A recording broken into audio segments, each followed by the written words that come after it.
Un encuentro con su palabra, porque secase la hierba, marchitase la flor, mas la palabra de Dios permanece para siempre. Con ustedes, el doctor José Ricardo Arias Quintero.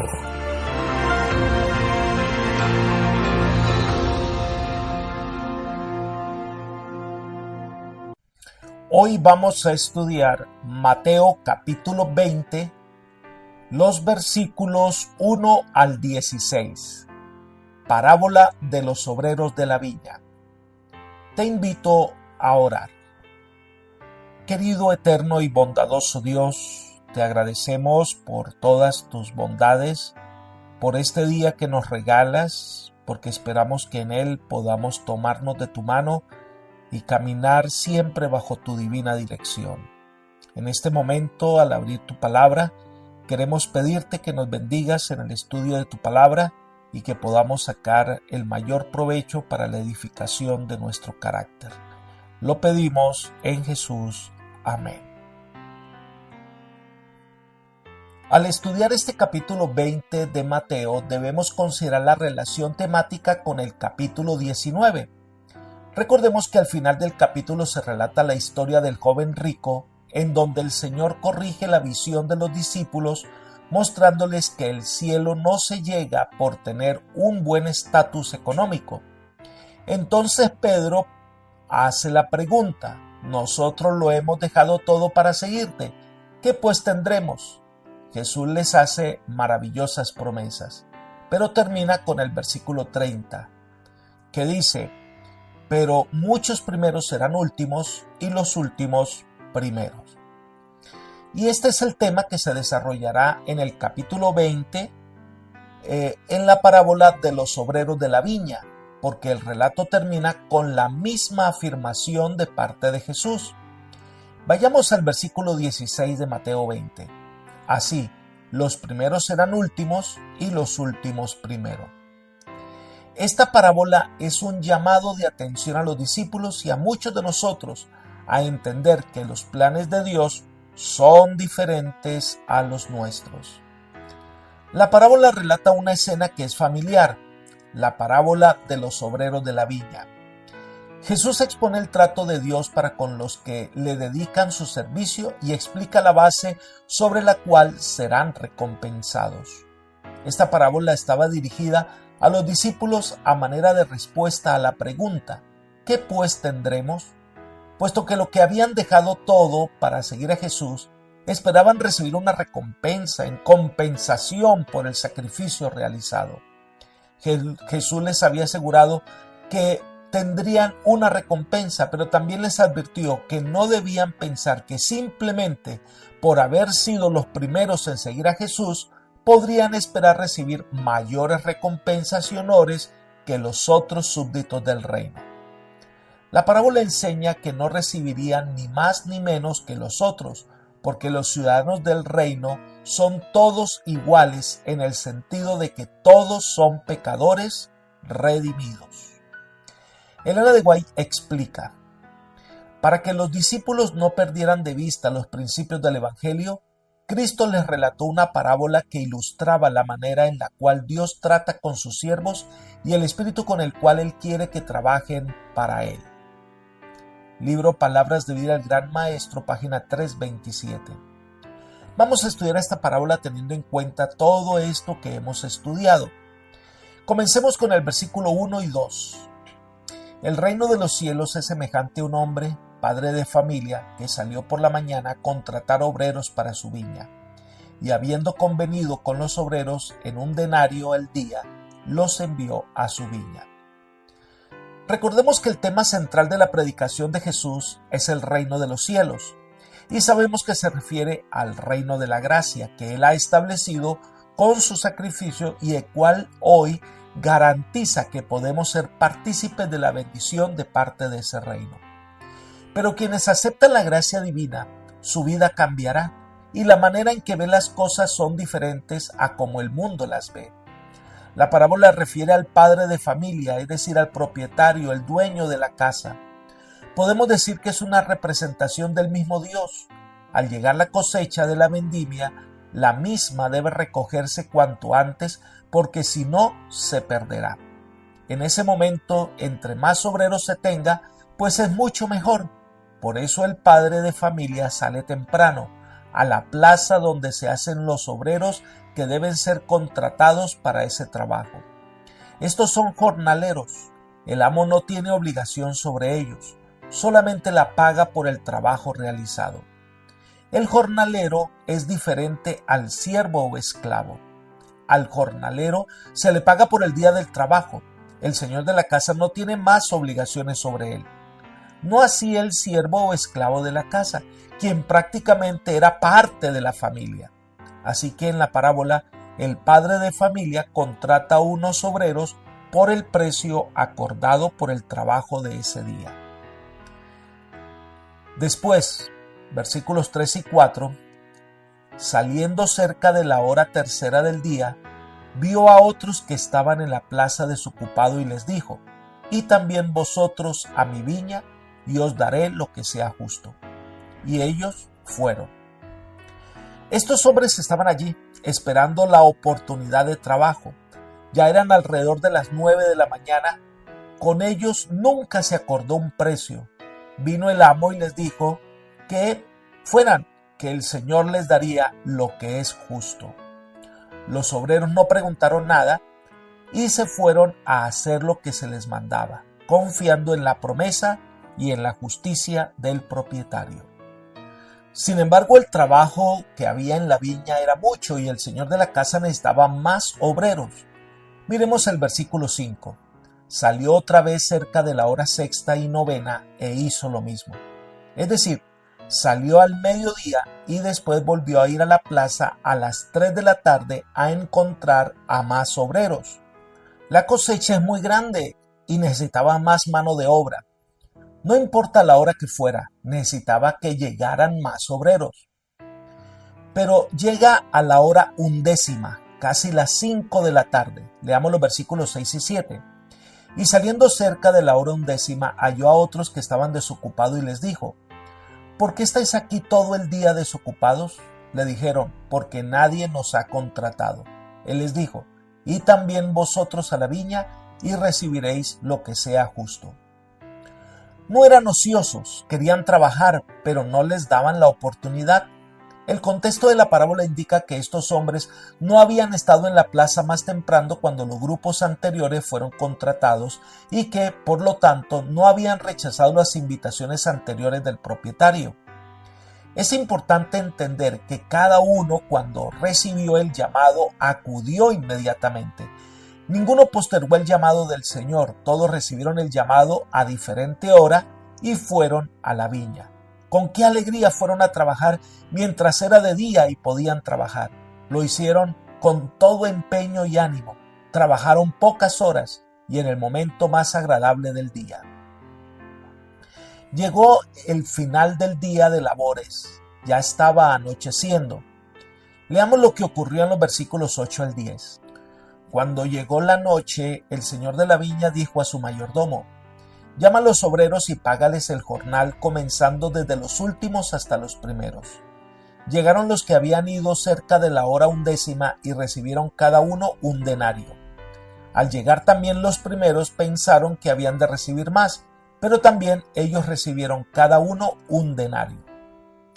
Los obreros estaban trabajando en la labor que se les contrató, y el Señor ordenó que se les pagara a cada uno de los jornaleros. Demuestra que este hombre cumple su palabra y le da la paga al obrero por el día de trabajo contratado. No lo posterga o les queda debiendo. Pero lo interesante es que el padre de familia ordenó el pago a sus obreros comenzando por los últimos hasta los primeros. Difícilmente sería esta la costumbre, pero este procedimiento es necesario para hacer resaltar la lección de la parábola. Lo interesante es que cada uno de los obreros contratados recibió un denario.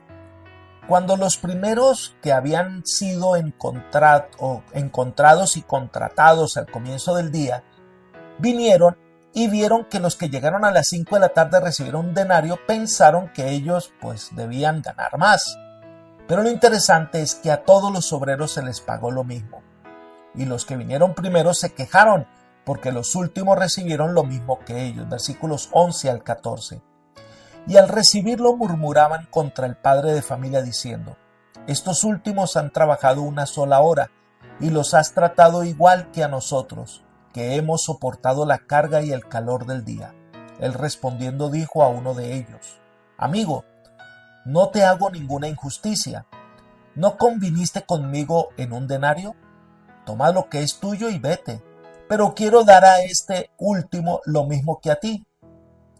Después de haber visto la generosidad del propietario para con los otros obreros, los que habían sido contratados primero naturalmente creyeron que merecían más.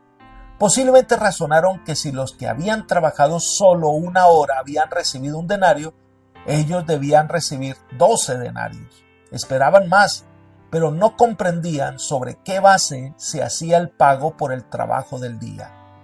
Cuando hacen el reclamo, el propietario responde en forma amable, pero les aclaró que ellos no estaban siendo tratados injustamente. Habían acordado cuánto se les pagaría por su trabajo y ellos habían aceptado, y eso era lo que se les estaba pagando. El propietario les había pagado lo que habían acordado. De esta manera, el propietario les muestra que eso se debía enteramente a su generosidad y que nada tenía que ver con lo que merecían en justicia. Leamos el versículo 15. ¿No me está permitido hacer lo que quiero con lo mío? ¿O tienes tú envidia porque yo soy bueno? No existe ninguna ley que prohíba la generosidad del propietario. Le ha pagado lo que es justo al que convino en trabajar por un denario. A ningún otro le prometió una cantidad específica de pago, y si él desea generosamente dar a alguien de lo suyo, ¿quién se lo prohíbe? Ahora, es claro que los que fueron contratados a última hora sabían que no merecían un denario. Estaban esperando una pequeña cantidad, pero al recibir el pago completo quedaron agradecidos al señor de la viña por su generosidad. Pero el propietario plantea una pregunta tremenda. ¿O tienes envidia porque yo soy bueno? Ese era el motivo principal que había motivado esta protesta. En el griego es maligno tu ojo. Tiene su ojo puesto en las cosas terrenales. Su ojo maligno es el amor al yo y no le permite ver claramente. Los obreros habían acusado al propietario de favorecer a algunos y por implicación de perjudicarlos a ellos. El dueño les explica que no se trata de una cuestión de justicia o de injusticia, sino de generosidad. Había tratado en forma justa a todos sus jornaleros y sin duda podía hacer algo más si así le placía. Jesús pone en claro aquí que el favor divino no se puede ganar como lo enseñaban los rabinos. Los obreros cristianos no han cerrado un trato con Dios. Si Dios tratara a los hombres meramente sobre la base de una justicia estricta, ninguno podía estar en condiciones de recibir las recompensas incomparables generosamente del cielo y la eternidad. A la vista del cielo, no tiene valor el conocimiento, la jerarquía, el talento, el tiempo de servicio, la cantidad del trabajo ni los resultados visibles de la obra realizada, sino se toman en cuenta el espíritu voluntario con el cual se emprenden las tareas asignadas y la fidelidad con la cual se las realiza. Esta parábola nos dice que en el reino de Dios las cosas son totalmente diferentes a cómo los hombres miden las cosas. La medida del cielo es diferente a la medida de los hombres. Elena de White comenta: el trato del jefe de la casa con los obreros de su viña representa la forma en que Dios se relaciona con la familia humana. Dicho trato es contrario a las costumbres que prevalecen entre los hombres. En los negocios mundanales se otorga la compensación de acuerdo con la obra realizada. El obrero espera que se le pague únicamente lo que gana. Pero en la parábola, Cristo estaba ilustrando los principios de su reino, un reino que no es de este mundo. Él no se rige por una norma humana. Palabras de vida del Gran Maestro, página 327. El reino de Dios no importa quién llegue primero o quién llegue después, todos reciben la misma recompensa. En las labores del mundo, el que más tiempo tiene trabajando, más paga recibe. El que llega a trabajar poco tiempo, poco recibe. pero este no es la medida del reino de Dios. Algunas veces creemos que porque tenemos más tiempo en la iglesia, más tiempo trabajando para Dios, merecemos un trato preferencial a los que recién llegaron. Hay personas que creen que porque llegaron primero a la iglesia y lucharon para levantarla y participaron activamente en la construcción del templo, se creen con más autoridad que otros y hasta llegan a creerse los dueños de la iglesia. Tengamos cuidado, porque cuando trabajamos, lo hacemos para el Señor, lo hacemos con gozo para el Señor, no para ganar un estatus. El siguiente comentario de Elena de White nos ilustra. Los primeros trabajadores de la parábola representan a aquellos que a causa de sus servicios exigen que se los prefiera sobre los demás.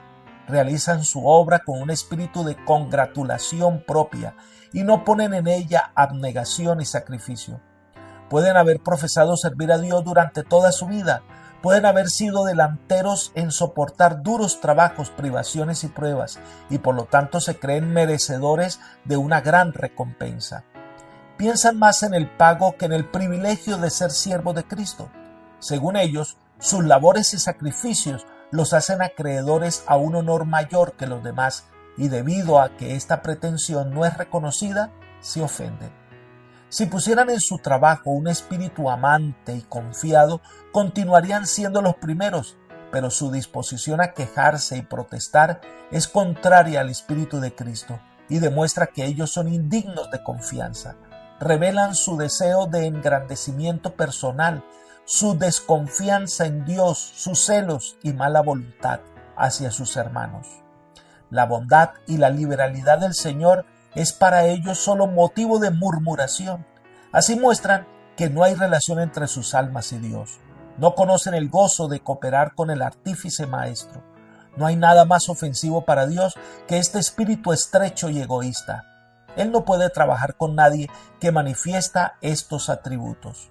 Los que los albergan son insensibles a la influencia del espíritu. Palabras de vida al Gran Maestro, página 330. Así que el obrero que pudo dedicar su vida entera al servicio del Señor debe hacerlo por el gozo y el privilegio de trabajar para el Señor. Pero no es superior y no va a recibir una distinción diferente de aquel que llega a la última hora y también trabaja con alegría para el Señor. Por otra parte, ¿cómo se sintieron los obreros que fueron contratados a la hora 11? Para ellos es un privilegio trabajar. El sustento de su familia dependía que alguien les diera la oportunidad de ganar algo. Trabajaron con alegría ese tiempo de la tarde, pero cuando reciben el pago completo, saben que reciben algo que no merecen, algo que no se ganaron con sus obras, sino lo reciben por la generosidad del padre de familia. En eso consiste la salvación. Dios nos da lo que por nosotros mismos no somos capaces de ganar, porque la salvación no se gana, se recibe, se acepta. Y Elena de White nos ayuda a entender. No es la cantidad de trabajo que se realiza o los resultados visibles, sino el espíritu con el cual la obra se efectúa lo que le da valor ante Dios. Los que vinieron a la viña a la hora 11 estaban agradecidos por la oportunidad de trabajar. Sus corazones estaban llenos de gratitud hacia la persona que los aceptó, y cuando al final de la jornada el jefe de la casa les pagó por el día entero, estaban grandemente sorprendidos. Sabían que no habían ganado ese salario, y la bondad revelada en el semblante de su empleador los llenó de gozo. Nunca olvidaron la bondad del dueño de la casa, ni la generosa recompensa que habían recibido. Esto es lo que ocurre con el pecador que, conociendo su falta de méritos, ha entrado en la viña del Señor a la hora 11. Su tiempo de servicio parece muy corto, no se siente digno de recompensa alguna, pero está lleno de gozo porque por lo menos Dios lo ha aceptado. Trabaja con un espíritu humilde y confiado, agradecido por el privilegio de ser un colaborador de Cristo. Dios se deleita en honrar ese espíritu. Palabras de vida del Gran Maestro, página 328. Por eso el Señor concluye esta parábola en el versículo 16 diciendo: así, los primeros serán últimos y los últimos primeros, porque muchos son llamados, pero pocos escogidos. Los discípulos deben cuidarse de creer que por ser los primeros en seguir a Jesús tendrían una recompensa mayor que aquel humilde hombre que la ha buscado de corazón. La parábola enseña que no recibirán ni más ni menos que los otros, porque los ciudadanos del reino son todos iguales en el sentido de que todos somos pecadores redimidos. Tengamos cuidado con los conceptos de exclusividad en la que miramos a los demás como inferiores. Todos somos hijos de Dios y todos nos salvamos de la misma manera. No cometamos el error de los judíos que creían que eran los primeros en el reino de Dios, pero lamentablemente fueron rechazados. Cada día nuestra vida debe ser de entrega humilde al servicio del Señor. Querido amigo, querido hermano, esta parábola nos lleva a una profunda reflexión. Cuando Dios llama, debemos responder.